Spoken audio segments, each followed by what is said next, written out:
der vinder turneringen er en af dem, som... 3-1. Hvor skal vi hen egentlig? Hvor skal vi hen?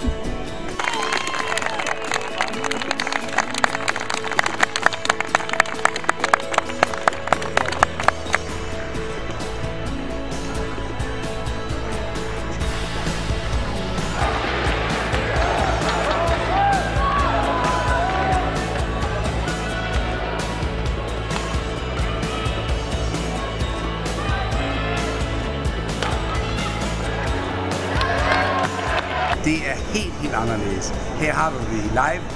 Det er stemningsfyldt, men sætter i en hal, hvor der bare er go på hele tiden. Det ser man ikke, og så hvor hurtigt det går.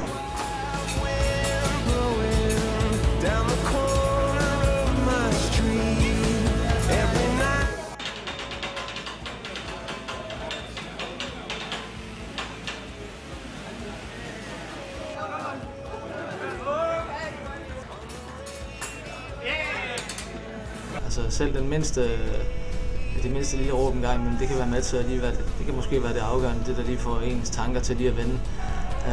Så når jeg siger det i hvert fald, jeg kan kun svare på for mig selv, men altså det er klart, at er der fuldstændig proppet, så er det ikke så meget man hører, fordi så er der ekstremt meget larm hele tiden, men er der ikke så mange tilskuere i hallen, jamen så kan selv en lille gruppe have betydning. Og om ikke andet bare det, man ved, at der sidder røde og hvide farver på lægterne, og kan se det også rent visuelt, har også en betydning.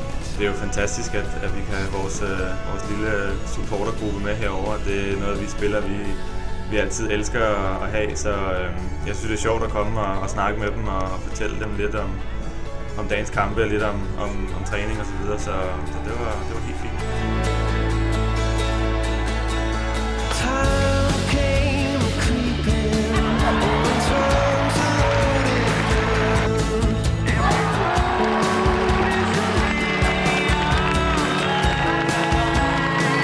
Kæmpe oplevelse, en sportslig kæmpe oplevelse, og man kommer tæt på stjernerne, man er med til briefing, og man hører landstræneren komme med nogle udtalelser, så man føler, man er midt inde i det, og det synes jeg er en rigtig god oplevelse. Føler du har fået noget eksklusivt?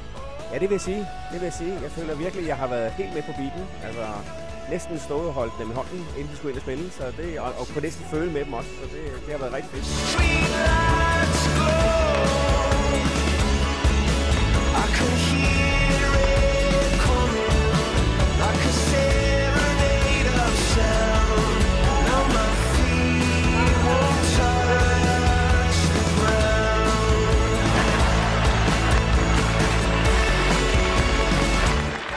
Jeg troede, jeg skulle til Birmingham og se Birmingham, men jeg fik ikke kun se 2 timer Birmingham, resten det var badminton, så det blev over al forventning.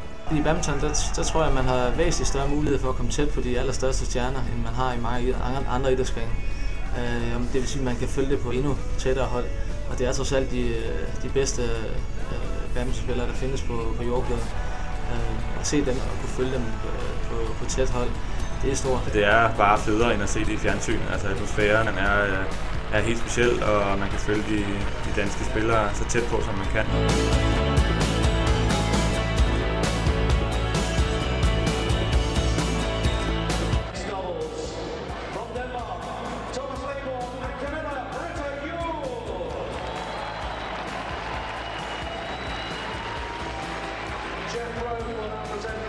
Skal du afsted igen?